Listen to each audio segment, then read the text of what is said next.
Hi అండి, welcome to our channel. నేను వెన్న తీసి దాదాపు ఒక 2-3 డేస్ అవుతుందండి. ఫ్రిడ్జ్లో డైరెక్ట్గా ఎందుకనేసి డీప్లో పెట్టాను. అది చూడండి ఎలా గట్టిగా అయిపోయిందో. అందుకే కొంచెం మామూలు వాటర్ పోసేసి ఒక 5 మినిట్స్ అలా వదిలేశాను.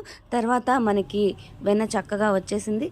తర్వాత మళ్ళీ ఇంకొక గ్లాస్ వాటర్ పోసి కడిగి ఇలా గిన్నెలో వేసేసి స్టవ్ మీద వెలిగించడం జరిగిందండి. ఇక మనకి నెయ్యి అయితే తయారైపోతుంది కదా. నెయ్యి వల్ల ఉపయోగాలు తెలుసండి అందరికీ కూడా, చాలా బాగా తెలుసు. కానీ మనం నెయ్యి తీసుకుంటే ఫ్యాట్ అని, కొవ్వు వస్తుంది, శరీరానికి మంచిది కాదు, ఇలాంటి మాటలు చెప్పేసి మనం తినే 1-2 స్పూన్స్ కూడా దూరం చేసుకుంటాము. అలా నెయ్యి తీసుకోకపోవడం వల్ల చాలా నష్టాలే ఉంటాయి. 1-2 స్పూన్స్కి ఏమీ అవ్వదండి. నిజానికి ఆయుర్వేద వైద్యులు ఏం చెప్తారు అంటే, దీర్ఘకాల రోగాలు ఉన్నవాళ్ళు తప్పకుండా ఆహారంలో నూనెకి బదులు నెయ్యిని కూరల్లో వాడమని చెప్తూ ఉంటారు.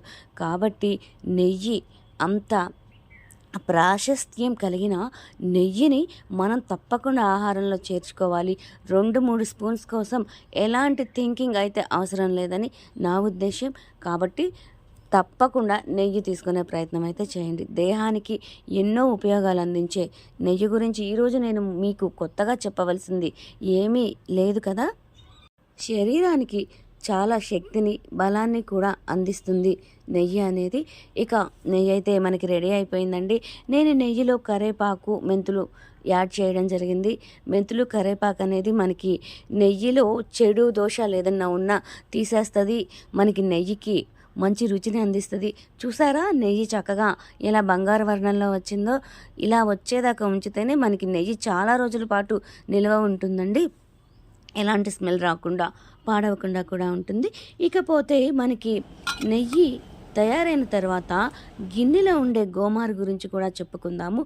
చాలామంది ఇది మంచిదని అంటారు, టేస్ట్గా ఉంటుందని చెప్పేసి తింటూ ఉంటారు. కానీ నాకు తెలిసినంత వరకు అది వేస్టేజ్. అది తీసుకోవడం వల్ల ఉపయోగం ఏమీ ఉండదు, నష్టమే ఉంటుంది ఎంతో కొంత. కాబట్టి అదైతే తీసుకోవద్దని నా సలహా. Please subscribe, like and share.